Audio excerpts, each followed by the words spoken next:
Hola, tengo, tengo el gusto de hacer la presentación del mural dedicado al doctor Mauricio Rosek Berman. Mi nombre es Fidel de la Cruz López, soy profesor de Fisiología de la Escuela Nacional de Ciencias Biológicas.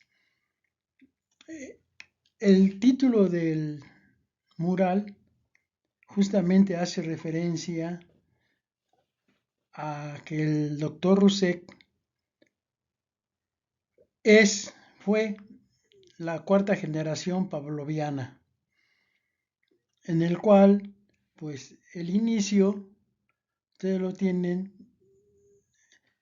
en el siglo XX con Iván Petrovich Pavlov, que es el padre de la fisiología, seguido de su discípulo, que es Anoki, y el discípulo de Anoki, que es el doctor Álvarez Bulla, y finalmente el discípulo de Álvarez Bulla fue el doctor Mauricio Roussek. Voy a hacer una breve explicación de este mural, del contenido simbólico que se hizo para conmemorar los 32 años del fallecimiento del doctor Roussek. Vamos a empezar con esta, en la parte central, tienen ustedes una especie de remolino en el cual lleva varias formas de vida primitivas, las cuales pues sabemos que fueron evolucionando en un largo camino y en un momento dado aparecieron los homínidos. Y a un lado de los homínidos, en la parte inferior, vemos el ácido desoxirribonucleico que lleva toda la información de todo el proceso evolutivo desde los primeros organismos hasta los actuales.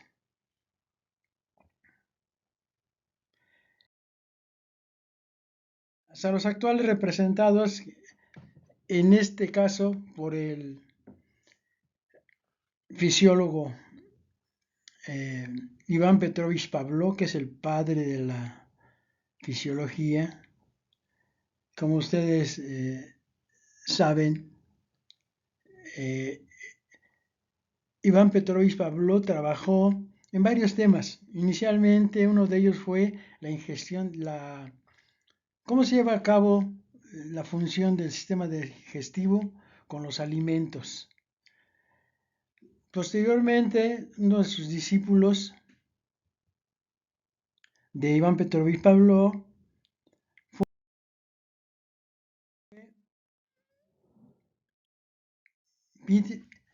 Anoki.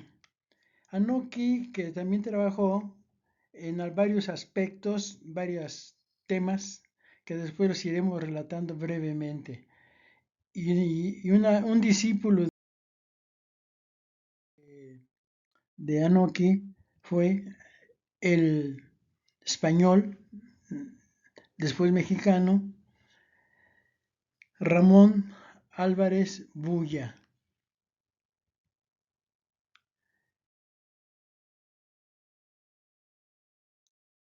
El discípulo de Ramón Álvarez Bulla fue el doctor Mauricio Roussek Berman, motivo de este mural, que después hablaremos un poquitito sobre su trabajo y su vida. En este mural se representan varios aspectos que pues bien valdría la pena contemplarlos detenidamente. Sin embargo, solo haremos una breve descripción de algunos elementos. Por ejemplo, esta parte, ¿sí?, que contempla la parte pues siempre negativa del hombre. Después haremos referencia a ella. La invitación es para que vengan ustedes a conocerlo mejor el mural que se encuentra en el edificio de fisiología de la Escuela Nacional de Ciencias Biológicas, Campus Zacatenco. Está en la planta baja del edificio de fisiología frente al el elevador.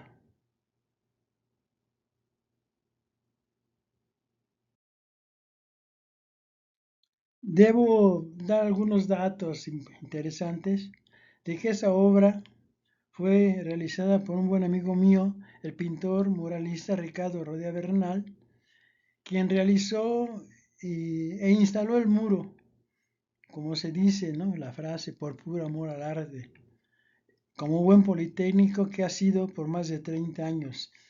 El pintor Ricardo René Bernal hizo algunos murales interesantes que se exhiben en la Escuela de Medicina del Instituto Politécnico Nacional. Estos son unos bocetos que realizó el pintor para finalmente terminar en el mural que conocemos. Y este boceto fue uno de ellos. Aquí les presento otro más del trabajo que tuvo que realizar para ir afinando pues la idea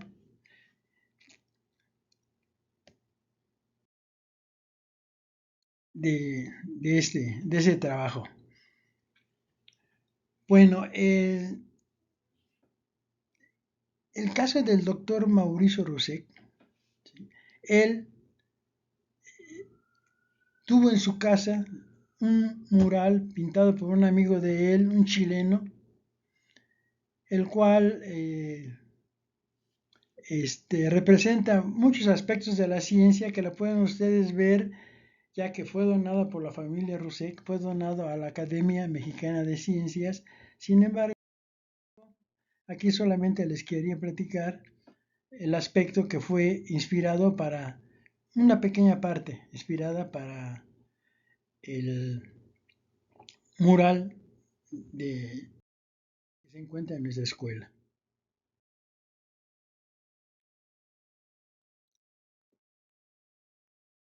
Esta es una foto de los 70s de una de las pasiones del maestro Rusé, que era la regulación y control en biología. Lo tenemos dando una de sus clases a nivel de licenciatura. Pues esta diapositiva representa, me recuerda una frase einsteiniana que dice, y él lo ejemplificaba, de que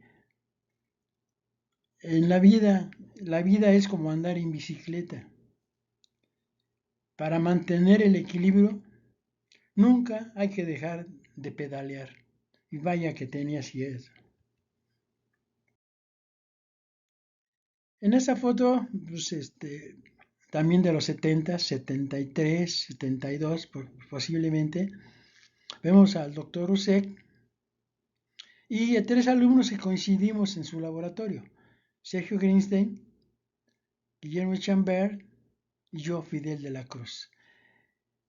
Pues fue captado un momento pues que era muy frecuente en el laboratorio al trabajar con él. Era muy agradable, ya que era muy bromista y siempre estaba de buen humor.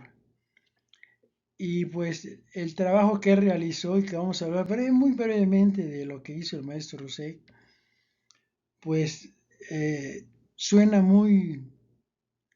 como muy especializado, muy profesional, que sí lo fue. Sin embargo, también estaba con toques de problemas que hemos tenido siempre. Por ejemplo, ustedes ven, este era el escritorio del maestro Rusek. Esta era su computadora, una de las primeras computadoras que llegaron a la escuela y que él la compró. Y este escritorio se encontraba con 3 o 4 cubetas. En la época de lluvias, toda el agua se terminaba. Durante 15, 20 años, ¿sí? Cada año teníamos que colectar toda el agua de lluvia, pues para evitar que todo se mojara ahí, ¿no? Esa es la historia, parte de la historia cotidiana que teníamos que enfrentar. Hablando ya del trabajo del maestro Rosek, pues en su tesis de licenciatura de 1954, él condicionó la taquicardia y la anorexia producida con cianuro. Su director, pues fue su maestro, el Ramón Álvarez Bulla, quien trabajaba ya desde el 49 en el Departamento de Fisiología Comparada de nuestra escuela. Otro de los trabajos importantes e interesantes del maestro Rosek es sobre la actividad de algunos anticonvulsivantes. El doctor Guillermo Carvajal diseñó en aquel tiempo el HEPB, la hidroxietilfenilbutiramida, como un posible inhibidor de la transaminasa del GABA, lo cual, pues, se postulaba que si viera y se probó en animales, yo mismo lo probé en conejos, como esta sustancia eh, terminaba por parar la epilepsia producida por métodos electroconvulsivos. Ese trabajo que le estoy presentando aquí fue desarrollado por Carvajal con el diseño de la droga y síntesis de la droga, el propio doctor Rosek, Ricardo Tapia, un conocido neurofisiólogo mexicano, y Guillermo Massieu, que pues muy conocido en el Politécnico. De sus pasiones del maestro Rosek tenemos pues la reducción y control en biología, un libro que escribió junto con Michael Cavanagh, el que trabajaba en Canadá y en Francia. Tal vez el trabajo más importante, y en mi opinión creo que así fue, es su teoría de los glucorreceptores hepáticos y sus mecanismos neurofisiológicos que controlan la conducta alimentaria. Este libro es un tomo de un libro que resume prácticamente el trabajo de muchos años con su teoría. Parte de ella, pues, fue elaborar una ecuación en la cual contemplaba en aquellos tiempos, de los 70s, de muchos factores que intervenían en la ingestión de alimento: glucosa, insulina, adrenalina, temperatura, utilización de glucosa, peso corporal, osmolaridad. Obviamente no se conocían muchísimos otros factores que sabemos que fueron conocidos después de los 90s.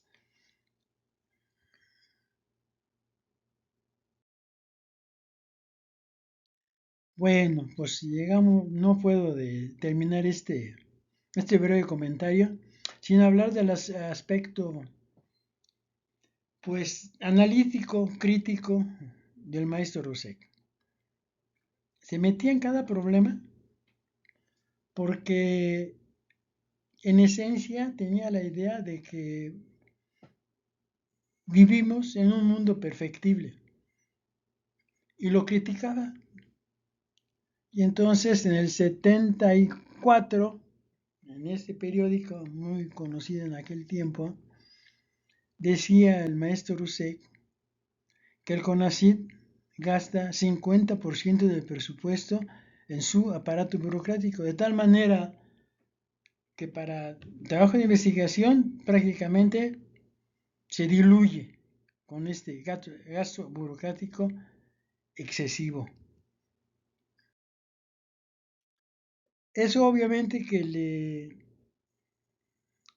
esa idea de que el mundo es perfectible y que usaba su voz pues para los que no la teníamos y hacía las críticas generales en aquel tiempo de la política del CONACYT que gastaba demasiado y no llegaba gran cosa a los laboratorios.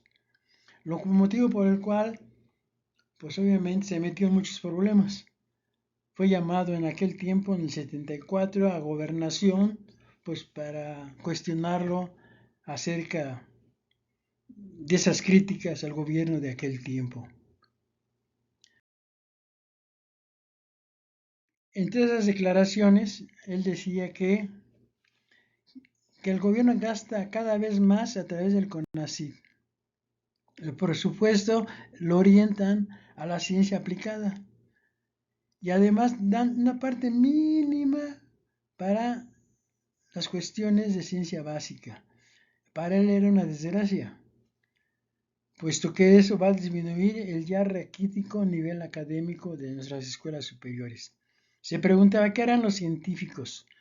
Muchos se irán del país. Los otros, los que estamos acostumbrados a trabajar con tropiezos, tal vez nos quedamos. ¿Eso significa que la investigación científica fundamental va a desaparecer? Sí. Por el camino que vamos, así sucederá. Y también que la tecnología no va a mejorar, ni se va a producir tecnología autóctona, y mucho menos vamos a ser independientes económicamente.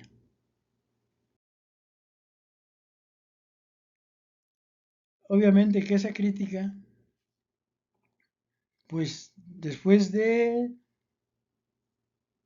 60, 70 años, pues sigue siendo válida, en mi opinión, ¿no? Y creo que también el de muchos de los que nos dedicamos, tratamos de dedicar una parte de nuestro tiempo a la ciencia.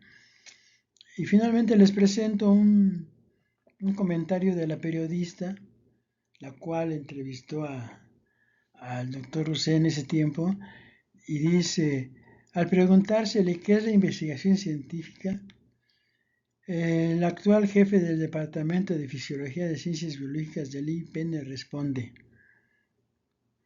que es un arte, una artesanía, que se aprende como el oficio de zapatero, al lado de un maestro zapatero. Esto habla de la unión de la que es la ciencia y el arte, la cual habla de su espíritu y de su formación integracionista como fisiólogo. Bueno, pues es todo. Muy amables en haber escuchado. Gracias.